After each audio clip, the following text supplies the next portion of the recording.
Welcome to the NintenFusion podcast, a podcast that fuses past, present, and future Nintendo thought. I'm David, accompanied by my friend Jordan. So it's just like we predicted last week, David. Oh.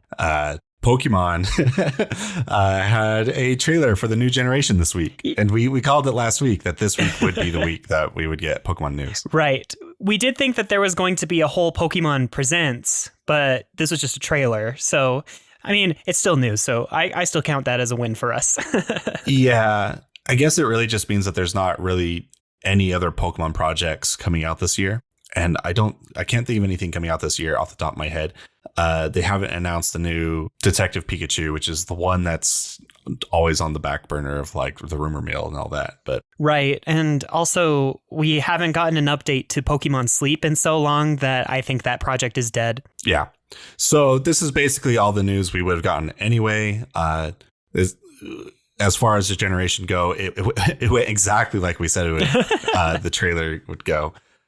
Which likely means either next week or the week after is the June Direct for Nintendo, because they're clearly following their typical June release schedule for Directs. Right. And they will likely give some kind of overview of the information that was revealed today. Maybe they'll give us a titch bit more gameplay mechanics, but I'm not counting on it. More like, oh yeah, by the way, if you missed out, here are the legends. And they might potentially, since Nintendo, I believe, publishes the games, they might announce the dual pack next week. That's kind of my thought for if they're going to announce anything else. Yeah. So the discussion this week is going to be entirely about the trailer for the new Pokemon generation. It's new Pokemon generation, so there's plenty to talk about. It's a big event. We get new generation roughly every 3 years. Everything's just on schedule and just following how things normally go. Just a quick overview of what like happened in the trailer. It did what the first overview of a generation trailer usually does, where they're just like, oh, remember these starters that we showed last time? Well, now here's the rival. Here's like the first 3 Pokemon you find in the first route. Here's a quick little tease to the gimmick that's going to be in the game, and here's the box legends with the covers of the game. That way we can throw it up on GameStop for pre-orders. Yeah, exactly. And the runtime was only like 3 minutes and like 6 seconds or something, so it was not very long at all. Yeah. But I mean, there was a lot of information still packed into there, especially considering this was our second trailer. Yeah. Though there were a few things missing compared to the Sword and Shield second trailer. We did not get the region's new name, which I was honestly surprised. Yeah, they haven't even confirmed like what area of the world it's based off of. Like everyone knows it's Spain at this point, but it's still not confirmed. Right. I mean, we still have all of that evidence of the map of the Iberian Peninsula shown in the very first trailer, as well as all sorts of like regional features that seem to indicate it's Spain, including a lot of the cathedrals and other things that are seen in buildings. But yeah, they haven't said, yeah, by the way, this is absolutely 100% based on Spain. Either way, I do think that there was quite a bit of good stuff that was revealed. And yeah, I guess we could just go ahead and start talking about some of the new things that were included. Like when it comes to gameplay, though this wasn't explicitly stated in the trailer, it was revealed on the Pokemon's website afterwards. The entire world is open and progression is not linear anymore. Yeah, I'm really interested to see how this will work, because we're likely going to have gyms again. The gyms aren't confirmed yet, but it's looking like where they showed a traditional Pokemon stadium that we're going to battling is going to be a big focus in this game, like normal. So maybe it'll progress similar to how some of the anime has done it in the past, where like I believe it was Pokemon Origins, where Red shows up to Brock's gym and Brock's like, oh, you don't have any badges yet, so your difficulty curve is at this point, so I'll use these 2 Pokemon for this fight. And so the gym fights will probably scale depending on how far you are in the game. Which I can't believe Game Freak is finally doing that. Like, after how linear Sword and Shield were, this feels like such a breath of fresh air, and I really hope that it's executed well. Yeah. Definitely. Another big thing that they showed in the trailer is that multiplayer is going to be a pretty big focus in this game, where up to 3 friends are going to be able to come to your world and just play in your world. It won't be. If I remember right, Sword and Shield, they weren't in your world, right? You just had to all show up at the same spot to go fight the Pokemon. Yeah, so in Sword and Dynamax Shield, battles. the multiplayer was basically limited to you connect online, you go to a raid den, you enter the raid den, and you say, I want to open this up to the internet. And you could either enter a code or just let anybody that's connected to the internet just join the raid. And that was pretty much it, including like the same basic thing with Dynamax Adventures. Though, if you were connected to the internet while running around the wild area, there were like, I call them ghosts because you can't really interact with them, but like other players with their outfits and bikes and stuff would be like running around whatever they were actually doing in their own games. Like you could literally see them turning, making curves. Sometimes they'd stop dead in the grass and you're like, oh, they must have run into an encounter or something. So this is definitely a step above that. Yeah, they function a lot similar to the ghosts in Elden Ring or the FromSoft games. Mm-hmm. So this one, they're just straight up in your world, which begs the question of like, how much range do they have? They can't just run off to the legendary and catch it before you, right? Oh, yeah. The way that it's going to work is going to be weird because, I mean, the like Pokemon encounters are also seamless. So what happens if you see a shiny on your screen? Does that just mean that your friend can run and take it from you instead of you getting it or something? Like, oh, yeah. I don't know. Great. Or is everyone going to be able to see their own encounters generated by the game so that it's not like you're all seeing the exact same world, but you're all together? I don't know. They haven't shown us enough of the gameplay mechanics to really understand how it's going to work. I think it'll definitely be a really good change, though. It'll definitely like make me more interested to play online with people. And since Nintendo's making money off of online subscriptions, I'm sure they pressured for more online features from this. I'm sure. Especially since Sword and Shield honestly had like the fewest amount of online features since the 3DS era. Like no wonder trading really, or even the global trade system. Battling was just match up with somebody or go into like the battle stadium. Anyway, like this is so much more online than we've ever had in a Pokemon game before, and it looks really interesting. It's a bit of a shame that it's not full MMO.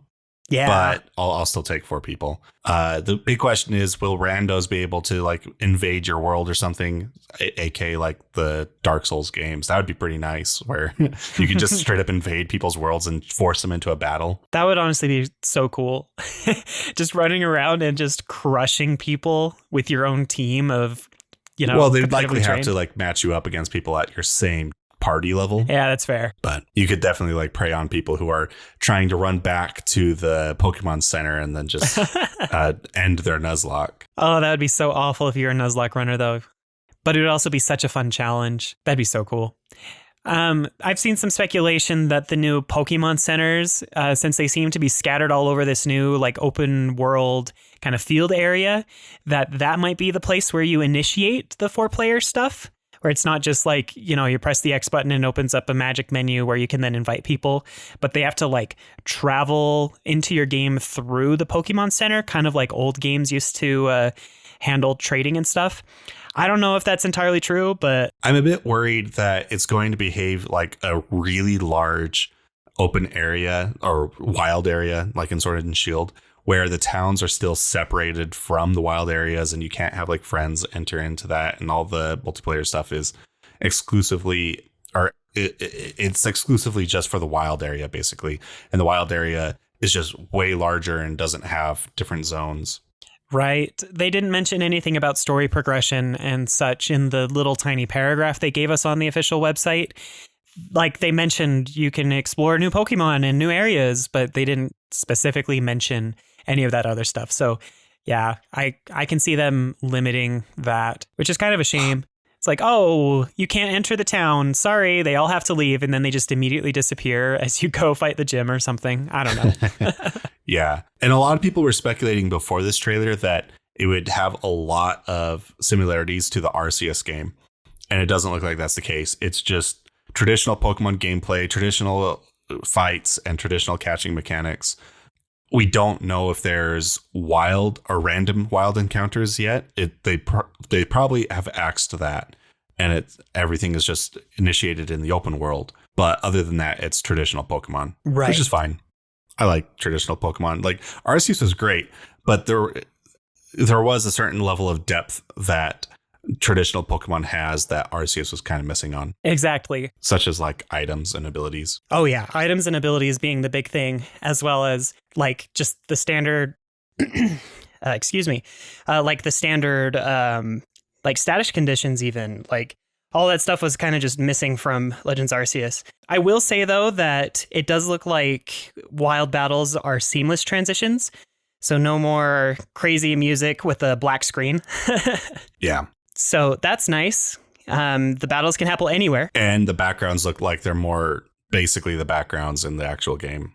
Right, so exactly. It's a bit more in-engine. So it's possible that that mechanic from Legends Arceus has remained where, you know, you run into a Pokemon and you can just start a battle and then it just happens right there with the wild Pokemon rather than a whole transition to a like separate dimension for the battles. But beyond that, given the way that the Pokeball was thrown, we saw the critical catch animation where like the Pokeball soars really fast and then it hits the Pokemon and then shakes in the air for a second, falls down and does one big shake to confirm it was caught. That's a critical catch if it only shakes once and does that animation. So it makes it seem like they've gone back to that original catching mechanic, like Jordan said. That's the evidence that we have for that anyway. It is kind of a bummer. Like, one of the funnest things about Arceus was just sneaking up on Pokemon and smacking them with a Pokeball or hitting them in the face a million times with sticky globs and then hitting them in the back with a Pokeball. Like, those are kind of my favorite ways to catch Pokemon in Arceus. And it's kind of a shame that, at least for now, it doesn't look like any of that's in the game. Maybe as you progress, you unlock that ability. Like, oh, you're strong enough that you understand how Pokemon work, so you can just throw a Pokeball, but I doubt it. It makes it look like Arceus definitely was an experiment. So we might see more Arceus stuff show up in Generation 10, but this game seems to have been made entirely independent of Arceus. And so we're just not going to see many advancements from Arceus into this game, which I'm still hopeful that we get, I forgot the name of it. I think it was Frostbite. I really hope ice types get Frostbite. Yeah. There are some things, some minor things from Arceus that I would like to transition over to Generation 9. But since we're not seeing much or anything at all so far, it's likely we're just not going to ever see anything go from Arceus over. Yeah, which is such a huge shame, honestly. And I think that's going to hurt this game's perception to a lot of people, because I know that a lot of people played Legends Arceus because they saw how different it was and how much it strayed from the original formula. They're like, oh, wow, Game Freak actually made a fresh Pokemon game. And so taking away a lot of the mechanics that made it so enjoyable for these people might end up hurting it in the long run. Though I can't say for sure because we don't know enough at this point to really be able to speculate on that front. So moving on from gameplay, graphics, I'm kind of not a huge fan of. So they look clean. It looks better than Sword and Shield. You don't have an N64 tree. I looked at all the trees. I spent a lot of time looking at the trees in this game. Well, there is one tree. It's like an orchard tree where it's like literally just sitting on top of like ugly looking dirt. There's like no root system. That's the one tree that kind of bugs me. But anyway, you can continue. I love how much we like fixate on trees in Pokemon. But the character models, man, so much of this game, it's definitely high res, right? Like very high res textures.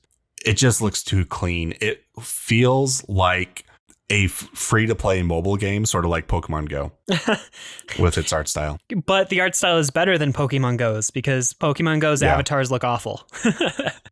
So I kind of think this might be running on the same graphics engine as Pokemon Snap, because Pokemon Snap, it had a lot of similarities to how this game looks. But in Pokemon Snap, it was fine because the whole point of that was to make like photorealistic pictures of Pokemon as you're zooming by them. And you weren't as focused on NPCs and all that. And in this one, man, a lot of the personality looks like it has been stripped away from the NPCs. Right. They no longer have that anime type look that has kind of become a staple of Pokemon in the last few years. I know we had a lot of chibi based artwork and the sprites are really hard to get that kind of style to come through in the 3D models, but it was really solidified in Sun and Moon and it carried through for so long. You know, they even continued it somewhat in Let's Go Pikachu and Let's Go Eevee.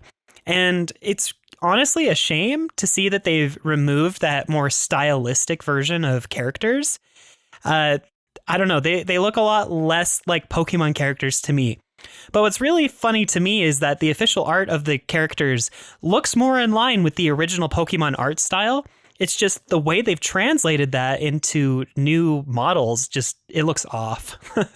Yeah.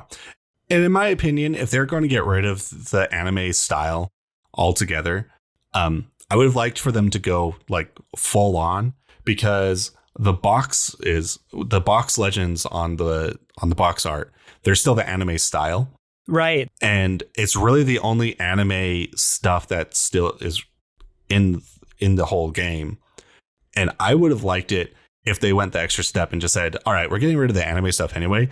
Let's replace these with Ken Sugimori's traditional watercolor style from Generation 1. Yeah, that would have been I think that cool. would have been a good callback, but whatever.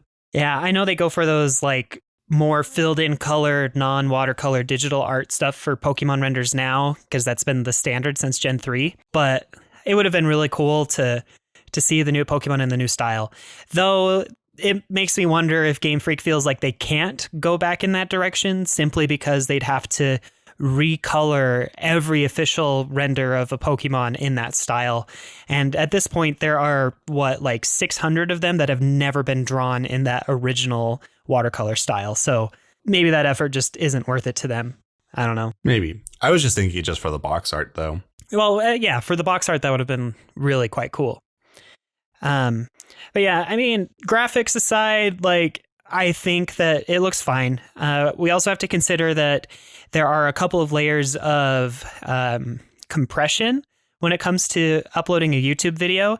And this game was, or at least this trailer, the footage was probably recorded on a more alpha internal build where the marketing department was like, oh, hey, can you send us some footage so that we can make a trailer that needs to be released in like 3 months?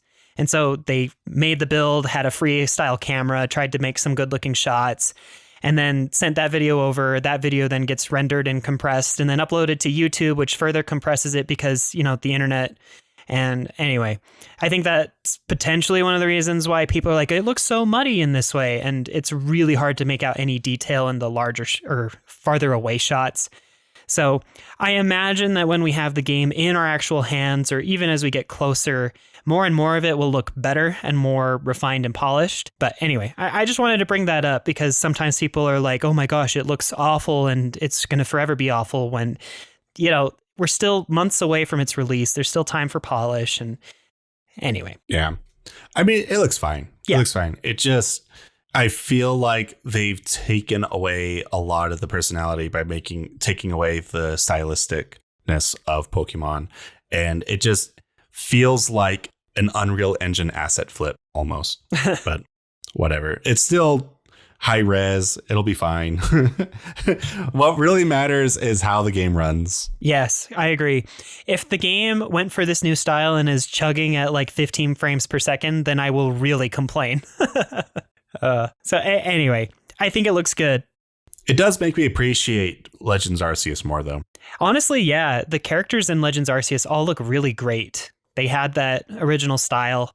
And even though a lot of the ground textures and grass and stuff don't look that great, I don't know, it still had personality. So anyway, I don't know if there's really anything else to be said about the graphics. I'm sure we'll be a little bit more nitpicky as we get closer to release. We also got a bit of news about the sound. Toby Fox made one of the tracks. I think it's just one track. No, right? he actually replied to the message and said that there are more tracks that he wrote that are coming out. Oh, there's more than one track. Yeah. Okay, it's just that he was only allowed to talk about the one. Yes. Because it was played very briefly. I can't isolate it because the trailer music is weird. But he did come out on Twitter and said, hey, I wrote the field theme for this game. So one of the themes that we will hear the most, because it's likely the like regular grasslands type music, was written by Toby Fox, the creator of Undertale, which that's insane. He has written for Pokemon before. He wrote a Battle Tower song for Sword and Shield. And he also wrote, I believe, the majority of Little Town Hero, the other game that Game Freak released on Switch that nobody played. It still blows my mind that he's making official Nintendo music now. Yeah. Because he started off making ROM hacks for Earthbound, and that's where Megalovania came from. And now Megalovania is in Smash Bros. So it's the most recognition any ROM hack fan has gotten from Nintendo, I think. Yeah, for real. It's absolutely insane. I'm looking forward to the game's soundtrack. I typically really like Pokemon soundtrack. I know a lot of people thought that the Sword and Shield soundtrack wasn't as memorable as past games, and I agree with that, but I still really enjoyed it. And just knowing that Toby Fox influenced a lot of the music and wrote some of it is just, this is going to be so good. Also, we got to finally hear the cries for the starters and a couple of the new Pokemon that were released that we'll talk about. And they sound pretty cute, just like regular Pokemon cries. I just thought it was kind of interesting that we got to hear them because we didn't in the last trailer. We also got some new Pokemon. We got basically 3 new Route 1 Pokemon and the box art legendaries, like we said earlier. We got the Pikachu clone, which apparently your rival has. We got the Route 1 mammal, so replacing Rattata, basically, which is a pig, Lechonk. And then we also got an early grass type, which is Smoliv, which I don't like Smoliv, but I think it has a good name. I'm just really worried because it looks like the kind of Pokemon that's going to turn into this generation's Lilligant. And man, the internet is awful. Oh, yeah, they are pretty bad. You forgot to mention the name of the Pikachu clone. It's Pawmi, just so that's out there. But anyway, Smoliv, I think, looks quite cute, but I am very nervous. Some people are joking that because it's an olive and we're in Europe, that its evolution is going to just be an olive oil bottle. But anyway, it's really cute. It's just a small little olive. And yeah, it's a nice little grass Pokemon. It's a grass normal type, which is really cool. The only other Pokemon that I could find that has that same typing is the Deerling and Sawsbuck family. So it's kind of cool to see a pretty rare typing be put in such an early game Pokemon that you can get. Pawmi was just raw electric, I believe, and Lechonk is just normal. So yeah, there you go. Lechonk is just straight up the Rattata of this game, which that's the one everyone's talking about the most, mostly because Lechonk is a pretty good name. Let's be honest. And it's pretty cute. But. Right. It's like this game's Wooloo. Everyone went nuts over Wooloo for Sword and Shield. Right. So. Yeah. I don't think I'm going to have any of these on my team, so it's whatever. I mean, if Smoliv's evolution ends up being pretty cool, it might be the grass type that I keep, but I've never been one to use Pikachu clones or the Route 1 mammal. But what's really cool is that these Pokemon, along with the starters, Fuecoco, Sprigatito, and Quaxley, except for, I guess, Smoliv, they all are very clearly based on animals, which hasn't really been done too much when it comes to the first set of Pokemon that are revealed at the very least. The starters are usually all based off of animals, and the Galar starters certainly were. But it's nice to really see this is a pig and not some weird pig hybrid that has fire coming out of its nostrils or something like that, It's just a nice, honestly, I feel like it's more of a callback to Gen 1, kind of like you were saying about the potential box art change, just a little bit more simple Pokemon designs. And in that way, I know some people are like, these don't feel like Pokemon to me. And in a way, they don't. But you also have to remember that there's this really weird effect with Pokemon where whenever a new one's revealed, nobody really sees them as Pokemon until a few days have passed after everyone sees the art or something. So anyway. I am surprised that we haven't got the Route 1 bird yet. That's usually an early Pokemon reveal. I guess that'll be the first one they reveal in July when we start getting weekly news updates of Pokemon. I hope it's cool. We did also notice that these 3 Pokemon that were revealed were all kind of cute small ones from Route 1, where in the past, I think they revealed some of the cooler looking ones from Sword and Shield, to be this game is cool. But these Pokemon are yeah, these are cute. But on top of those new Pokemon, we also got the box art legends, which follows the pattern of the Sword and Shield release window as well. We got Zamazenta and Zacian in the last or the second trailer for Sword and Shield.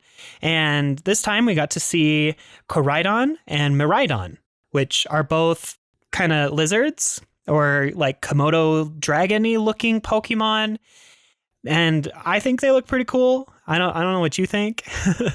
I just don't like it when Pokemon have basically assets added onto them, and it's supposed to be part of their body, like jet engines or rubber wheels and stuff. It just looks weird because it doesn't look natural at all. Like, how did this Pokemon evolve to be this way? It's a legendary. It was created. Just kidding. I don't know. It probably is going to end up being that way. People keep saying that Koraidon is the ancient legend, and I just keep staring at its rubber wheel. I'm like, how is that legend or ancient?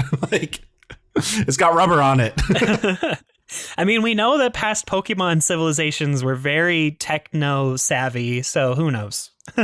So maybe Miraidon is the ancient Pokemon, and Koraidon is present. I don't know. I don't know. They look pretty cool. They are definitely like based on motorcycles. And the Chinese Riddler actually came out not too long ago with one of his riddles. And the Chinese Riddler is well known for being quite accurate and correct with his Pokemon-based leaks. And he indicated that these Pokemon will have different forms that are rideable. So that's why the motorcycle thing makes a lot of sense. I didn't hear about that, but just looking at their designs, I was like, all right, these are the master cycles. Like, we're going into a open world game. It's Nintendo. Basically, they're trying to rip off as much from Breath of the Wild as possible. Master Cycle is in Breath of the Wild. Here are your master cycles. I think we're going to get these pretty early on in the game, at least in the mid game. Yeah, I can see that. They'll be rideable in that way.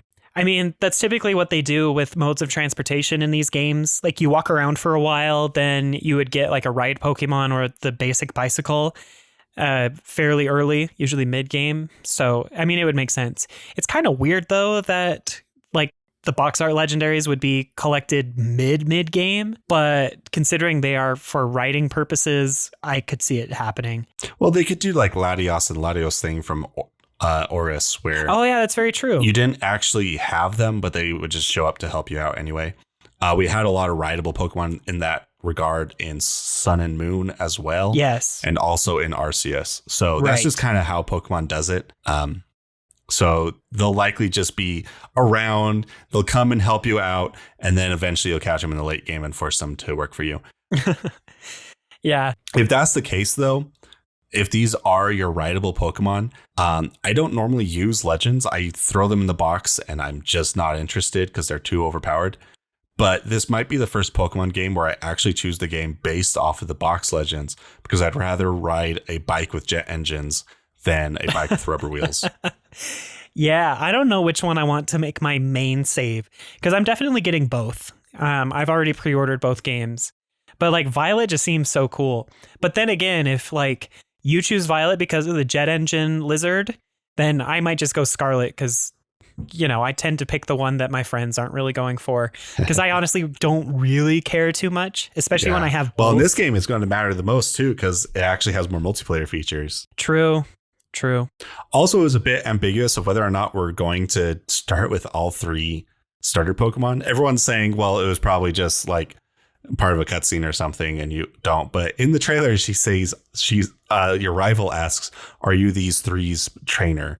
Yeah. Which, that's a weird thing to put it into a trailer if you're not trying to like lead people into thinking that you're getting all three starters. Yeah, I mean, maybe the professor of the region runs in shortly after that and is like, oh, you found them. They escaped from me. You can have one. I don't know. That's likely what it is, yeah. But I mean, it'd be cool if you got all three of them. That means that you and I won't have to speed run the game like 3 times so that we can all have all three Pokemon to choose from. We start with all three of them anyway. Yeah. With that said, though, in Sword and Shield, we spent all that time getting all three of them. And then, like, after the first gym, I was like, wow, these starters suck. And I just boxed all of them. Yeah, but at least you had them for the decks. Yeah.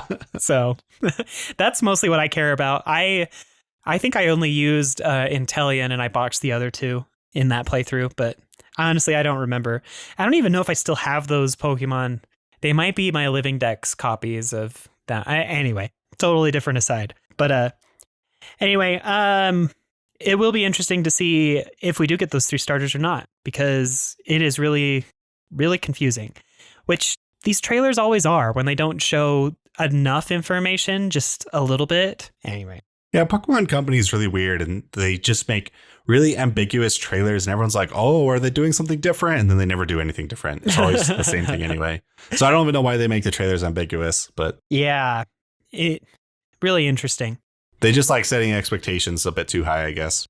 Yeah, they will definitely want to buy these games. No, it's Pokemon. We're going to buy them anyway, but please try something new, maybe? I don't know. So moving on, there usually is a new mechanic every game, and is usually teased in this trailer. Right. We got to see Dynamax in Sword and Shield's trailer, the second trailer. And this one, we didn't see anything. So we might have seen something where there was light around a Pokeball. There's a lot of speculation around that. I don't know what information you gather out of that.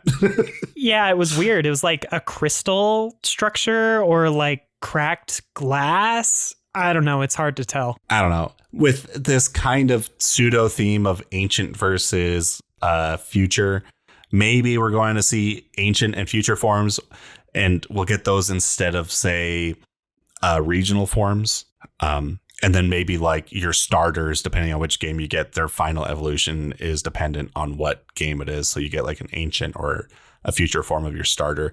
But I don't think that they're going to be able to have you choose between the two for every Pokemon that would have something like that, because that would just be a lot of extra design. Right.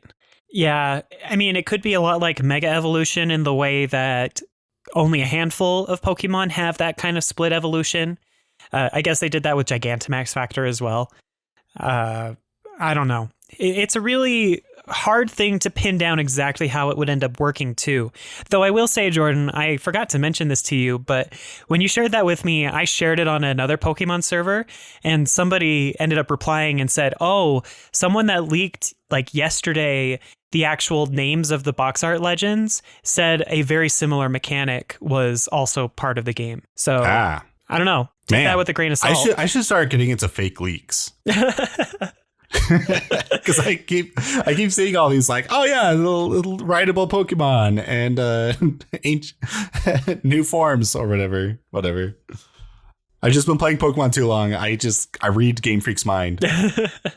So anyway, whether that's like ancient forms with like the splits and stuff, it's really interesting. This mostly comes from the fact that there are a couple of big things that happen in the trailer and from the website that indicate this like theme of past versus future. The new Professors, which by the way are game exclusives. Like we've never had a Professor be based on the game that you choose. It's usually just Pokemon version exclusives. Now you have to choose which Professor you want to, on top of the box art legend, on top of the exclusive Pokemon. So that's up to you, I guess. Their names are Sada and Turo. And Sada is very clearly the end of the word pasada, which in Spanish means the past. And Turo is the end of the Spanish word futuro, which means the future. So very clearly a past versus present or past versus future thing. You can also see it in the way that they dress. Sada has like these kind of more torn cloth-like looking clothes on underneath her lab coat, while Turo has like a cybernetic suit underneath his lab coat, which I thought was really interesting. On top of that, we have Koraidon and Miraidon, the two box art legends again. Korai in Japanese means ancient, and Mirai in Japanese means future. So very clearly a dynamic between past and future type exploration. The website says that the professors are learning about some kind of ancient history, lore, legends, something in the region. But I guess it kind of implies that they're doing different stories or different takes on the stories. I don't know. That part is really kind of shrouded in mystery. But anyway. Yeah, and the professor is usually researching about the mechanic of the game. Yes, exactly. So like Professor Elm was like researching eggs. Yep. Which was the new one in Pokemon 2. I don't want to go through all the rest of them, but yeah. I mean, we could. I was just kidding. But are you telling me that the professors aren't named after trees this time? Yeah, it's weird. I mean, maybe there's a Sada tree. I can look. I'm pretty sure all the professors are named after trees up to this point. Maybe not in Sword and Shield. I don't remember that one. Well, when I search for Sada tree, an article on Sada and Turo show up. Like, very clearly people are looking for that. First they break the Chinese zodiac for the fire type, and now they break the naming convention of professors. Come on, Game Freak. We want to change, but we want like additional things added to the game, not things taken away. Give us back trees. And make it look better than an N64 game. Yes. Yeah, I don't think there actually are trees. This article is way too long for me to read. Yeah. Even if the gimmick is based off of future versus ancient, I imagine there will be like an additional thing about that gimmick that we're not seeing yet. One idea is maybe all ancient types are unfortunately rock type and all futures are steel type, and then I mean, like all fossil Violet Pokemon is just have rock. Strictly the better version. Yeah. I mean, steel beats rock. So yeah, rock did not get the good end of the stick there. And we already know that it's not like a new type because they already showed us the circle with the 18 types in the last trailer. So, which is a shame. It would have been so cool to add a new type, the cosmic or light type that people have been wanting for so long. Plus, since it seems like type. Oh, motorcycle type, yes. That'll be the secondary type for the legendaries. Oh no, the mechanic will be that you turn into motorcycles and jets. That's it. Every Pokemon. They'll all turn into different vehicles. They're Transformers now. Which makes me wonder, is the third legendary going to be based on a vehicle? Yeah, it'll be a tank. It's not going to be a gun. No, that was last game. Oh, right. Yeah. I mean, I am curious about the third legendary, because there's always a third, except I guess in Gens 1 and 2, but those don't really count. I don't know what else there is to really say. Was there a third in Sword and Shield? Yeah, Eternatus. Oh, right. I don't consider that as the third because it's so wildly different from the other two. Yeah, come on. It's a dragon that was so absurdly different that you're like, is this a Pokemon? Completely left my memory. Hey, come on. Eternamax Eternatus, like the one with the giant hand coming from the sky. Right. That thing is so huge, and its base stats are like higher than any Pokemon stats combined. It was nuts. There's a reason why that was only a story versioned form. But yeah, Eternatus was the third legendary that Zacian and Zamazenta had to defeat, which was also kind of interesting because usually the third evolution... Well, I guess that's not true. Never mind. Sometimes the third evolution like defeats the main two, third legendary defeats the main two legendaries. But that's my Hoenn bias talking because that happens in Hoenn. I was going to say Zygarde did nothing. No, Zygarde did nothing. And Zygarde didn't get any time in the spotlight until Sun and Moon, the next generation. I don't remember the third legend in Sun and Moon. It was Necrozma. Right. The Prism Pokemon, and it had more of a role in Ultra Sun and Ultra Moon where it stole the light. Yeah. So, but anyway. I don't feel bad about missing that game. I think it's the better version to play. If you've never played Gen 7 and are looking to play Gen 7, I would say play Ultra Sun and Ultra Moon, especially since it has better post-game content than Sun and Moon did. So it gives you more bang for your buck, in my opinion. But Ultra Sun and Ultra Moon should have been DLC to base Sun and Moon. And I will forever stand by that.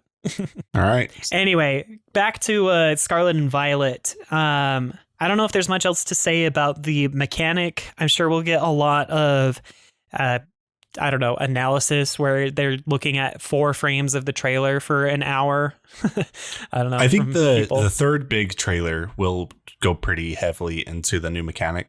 Yeah. Which will be around July time. Yeah, I can see that. And the Pokemon news cycle always does a drip feed, and then there's a trailer every month or two. So, I mean, maybe they'll show us next week or whenever Nintendo's main direct is, where they're they do the summary thing and then they just show us the new mechanic there. But I doubt that. So the most information I think we'll get out of Scarlet and Violet around this time is if Nintendo is going to do a treehouse after their direct, and if it's played at the treehouse. Yeah, and then I can see that. They'll show us the first hour or so of the wild area and kind of go into how you're able to go to different gyms, and they might show us the first 2 gyms and be like, you could do these out of order or whatever and all that. But I don't see anything beyond that. We'll probably get some more Route 1 Pokemon, an early look at the the bird that we'll probably be getting. There's probably not going to be a lot of Pokemon in the first route. It's probably going to be mostly repeats from previous generations. At least I'm hoping, because when we get new Pokemon, I'd rather have them be interesting designs that are more focused on mid game and late game. Yes, I agree. We have enough early route Pokemon that you can easily fill out the early route. Just have enough to like make it feel like it's a new game still until we get to the real meat of the game. Yeah, for sure. I mean, I don't know. We have the early route Pokemon now. We have 3, and that's enough to get us started. And the rest of them should be found in interesting areas. They should look a little bit more mature in design unless they add new babyish Pokemon or something. Yeah, no, I totally agree with that. Yeah. So I'm looking forward to see if they do show us some gameplay next week. We might talk about it a little bit more after, and I say next week as if that's confirmed, but after Nintendo's presentation thing that they're probably doing. I don't think it'll be next week. I think it's going to be the 14th still. Oh, yes. So it's 2 weeks away. That's right. I keep getting ahead of myself because suddenly it's June and I'm like, oh yeah, next week is when Nintendo's going to do it. No. It'll be the next week. Yeah, I think we'll get an announcement next week because this is typically their biggest direct of the year. And so they might announce it a week in advance. Right. They're going to let Pokemon be in the spotlight for a week, and then they'll transition to the news cycle of what's going to be the next direct. Yeah. I think I saw on Twitter some company, I think it was Ubisoft, but I don't want to be quoted on that, straight up just said we don't have any sort of June presentation plans. So this is definitely the week where companies will start finalizing those plans and letting us know. Yeah, it'd either be Ubisoft or EA, right? Because we know Sony is tomorrow at the time of recording of this. Like we're recording on June 1st. Right. So tomorrow is the state of play for Sony.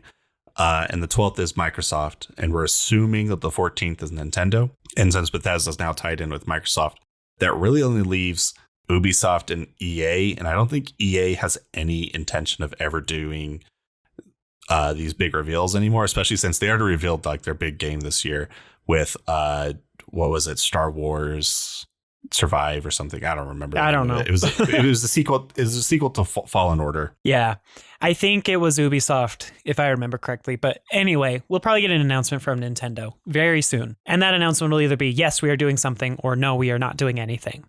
Oh, I did kind of want to mention going back to Scarlet and Violet, because I know some of you folks out there are like, but David, aren't you like a lore head when it comes to Pokemon and understand way too much about the series? The answer to that is yes. And talking about any lore that we got in the trailer, there's really not much to glean off of it unless you do a deep dive into like background shots of towns and stuff, which it's too hard to make out anything. The 2 pieces that we got beyond the box art legends and the new professors and potentially the new mechanic are that we saw a better, very intentional shot of the grapes and oranges. I know it's weird, but there was like this big emblem on a pillar of an orange, and then on the other half of the shot, it was a grape. I think it's highly likely that the oranges are for Scarlet and the grapes are for Violet, where they are like a version exclusive type thing. And it's hard to say exactly what they are. My initial thought is that they have something to do with the quote unquote evil team in this game, or like the helper team that tends to not get in your way but helps you, because Pokemon's been doing that for the last couple of generations. Either way, it's really hard to say, and there really wasn't much lore. We didn't even get a region name, so... Obviously, the types of fruit determine what kind of wine is available in the game. That's all it is. Orange wine? Orange wine. I saw so many people, they're like, why are they doing oranges? Oranges aren't even native to Spain. And I was like, but oranges are one of their huge crops. Like, just because it's not native there doesn't mean that it doesn't hold any significance to the country. Anyway, sorry. Just had to point that out. It's like saying Ireland can't have potatoes. Yeah, exactly. Just because the explorers of the world took them from Peru and put them in Ireland doesn't mean that they aren't part of Irish culture, which... By the way, potatoes are from Peru. That's your fact for the day. That isn't Nintendo related. Anyway, I would like to know more about the lore of these regions. I think that that's one of the most interesting parts about Pokemon is when we get some really cool stories about like the past or whatever based on the region. And Honestly, Sword and Shield's story and lore were really lacking for me compared to previous regions, so I really hope that Scarlet and Violet kick it up a notch. Anyway, that's all I've got for lore. I don't know. Yeah, I'm interested in what the tower is, but whatever. Yeah, the tower is interesting. There's also the canyon and the water rock spire thing where the legendaries came from in the legendary part of the reveal. And when they revealed Zamazenta and Zacian in the Sword and Shield trailer, they were in the Slumbering Weld. So it's possible that that has something to do with where you find them or has some sort of significance. I mean, legendaries are usually in kind of special places according to lore. So who knows? There's just not enough to go off of right now unless you're one of those theorists that makes YouTube videos for a living. As long as the story is better than Sword and Shield. Well, I assume it has to be. I mean, one of the things about Pokemon is the second game on a console is always the better of the two. I mean, yeah, like Gen 2 was definitely better than Gen 1 at, well, maybe not in terms of nostalgia factor, but in terms of how the game was made. There wasn't much to say about the Game Boy Advance, but Black and White and Black 2 and White 2 were the better DS games compared to Sinnoh. Same with Ultra Sun and Ultra Moon, or Sun and Moon and Ultra Sun and Ultra Moon over X and Y. I imagine that's going to be the same case for Scarlet and Violet versus Sword and Shield. That's just kind of some speculation there that Game Freak kind of gets into the swing of things after they've done one game on a console. So you're saying Generation 10 is not going to be too great? Yeah, I don't think so. It's possible, but I don't know. It's kind of weird that they didn't have two generations on the Game Boy Advance now that I think about it. Put them on the weird even odd cycle. Well, yeah. When did Generation 2 came out? That was 2000, if I remember. And then Generation 3 was 2003, then 2006. So it was still a 3-year gap between each game. In fact, it's weird that Sinnoh and Black and White were on the same console because that was the longest gap. It was 4 years between the two. Yeah, very true. It's just the DS was out for so long and it was so successful. Plus, Diamond and Pearl kind of hit the early stride of the DS era. So I don't know. It's just weird that they've been able to squeeze two generations on every console except for the Game Boy Advance. Yeah. Well, it's just they're all spaced out by 3 years except for between Gen 4 and Gen 5. I think that's the only 4-year split. Yeah, I think you're right. So it's just how things timed out. Yeah. So, Jordan, how are you feeling on Scarlet and Violet? Are you excited to get it? Do you think the games look good so far? Do you need more information? So I'm going to get it. And at the moment, I'm thinking Violet, but I'm going to determine that based off of what Pokemon we see in the end that are version exclusive. I don't care about the professors being version exclusive. You only talk to them twice. But I will say this game, or this trailer specifically, brought my hype level down probably half a notch from where it was before, just because of the art style. And we haven't seen any Pokemon to get really excited about yet. Did you think that maybe the art style they showed us in the first trailer a few months ago was like kind of a temporary thing? I think it was just not as noticeable in the first trailer. Okay, I can see that. They did focus because I remember you talking NPCs. about it and it just kind of going over my head. Like, I don't know what you're talking about. And it was a lot more noticeable this time. So I see what you were talking about in that last episode that we were talking about. Yeah, I'm going to have to go listen to that and see what my actual thoughts were. I imagine that art style will grow on me, but I am kind of disappointed that they went that way.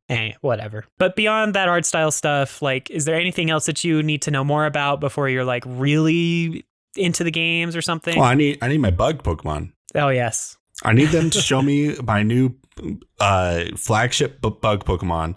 And I need them to say, we made bug type the S tier type for this game. Bugs have no weaknesses anymore, and they do super effective to everything.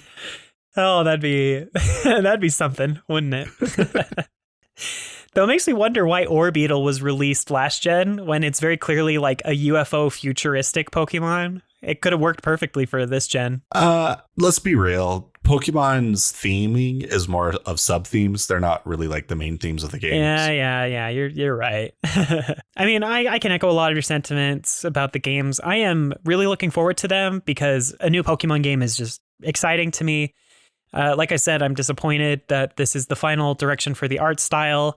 Though I do think that the Pokemon models look awesome. The close-ups, even though they were likely the like pre-rendered videos that play to show off what the starter Pokemon are, they look really great.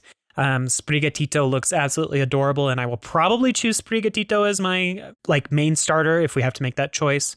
I think it's interesting that we're doing open world. I'm very excited for the nonlinearity of the game's story progression. I think that's going to be really interesting, and I hope that it's pulled off well.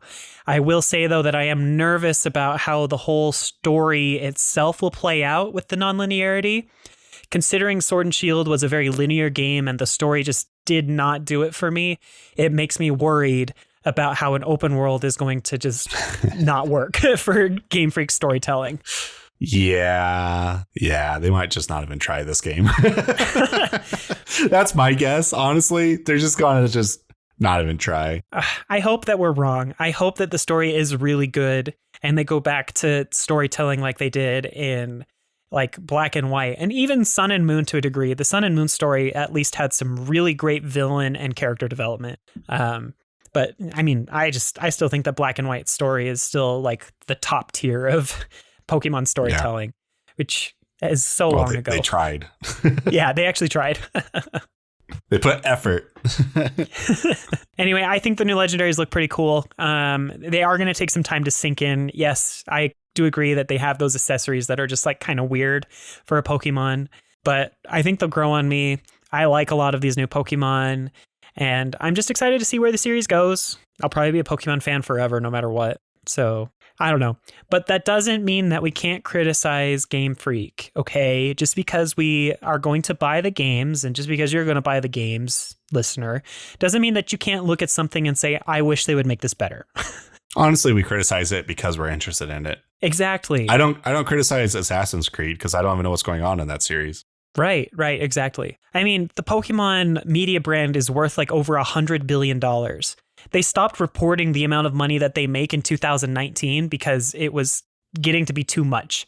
Pokemon's the biggest media franchise in the world, and I think that they can hire another team just to do visual polish and like crushing of bugs and stuff, while the main core Game Freak team can give us all the cool new Pokemon designs, can hammer through the story and really make things just, awesome.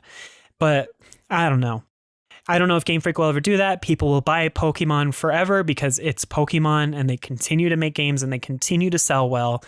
But I love the series so much. I just want to see it even better than it currently is. It's still pretty surprising that they are sticking to the 3-year cycle for this game when we just went through a pandemic, and they honestly probably could have skipped this year because Arceus was holding up the franchise on its own just fine. Right.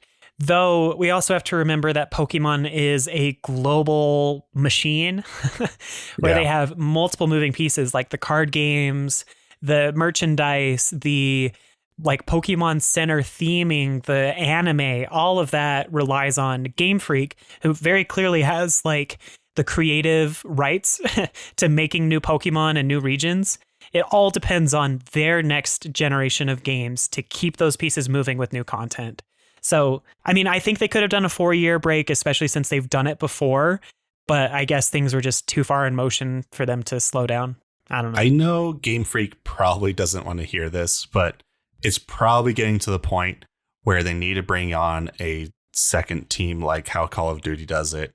And they just, here's the Game Freak game. Here's the, I don't know, some other studio game or whatever, and they just alternate, and people are like, well, the Game Freak one is typically the better one or whatever, and here's the Black Ops or whatever of Pokemon. But yeah. I think that could work really well.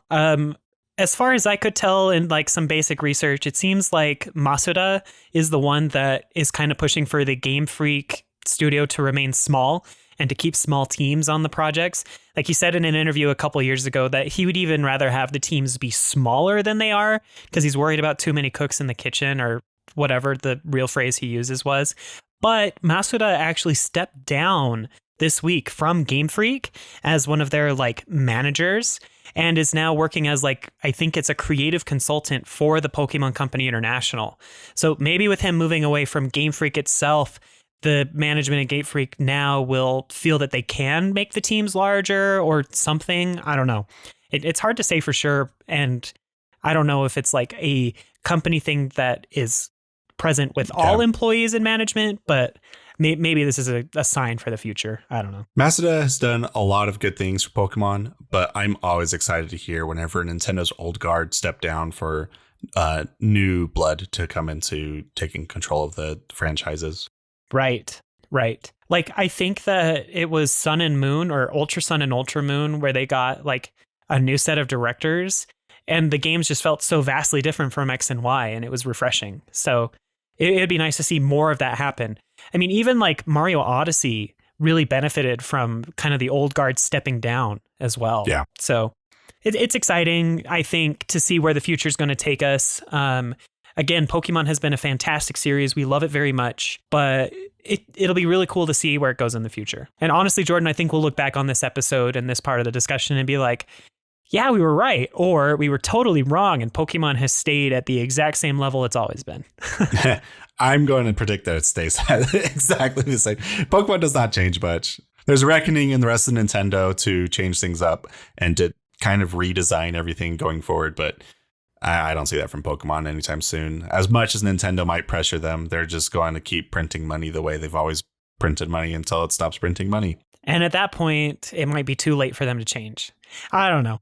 We're doing wild speculation, and we're not economists. So anyway. Well, is there anything else you want to add about Pokemon Scarlet and Violet? No, I think I'm good. Cool. Well, thank you so much, dear listener, for listening to this discussion of Pokemon Scarlet and Violet. Honestly, we talked about it longer than I thought we would for a 3-minute trailer, but I think we had some good discussion. Don't you think, Jordan? Oh, yeah. It's always good to talk about Pokemon. Absolutely. And we'll definitely talk about it more as we get closer, because I guess that's just what we do, is talk a lot about topics that we're passionate about. Anyway, be sure to leave the podcast a review or a comment on YouTube or a thumbs up. Doing so will let all of the services and algorithms know that people are enjoying the show, and it'll help other people find it as well. That'll just help us grow and reach more folks so that we can continue making episodes like this for you to listen to. You can also join our Discord by going to nintenfusion.com/Discord.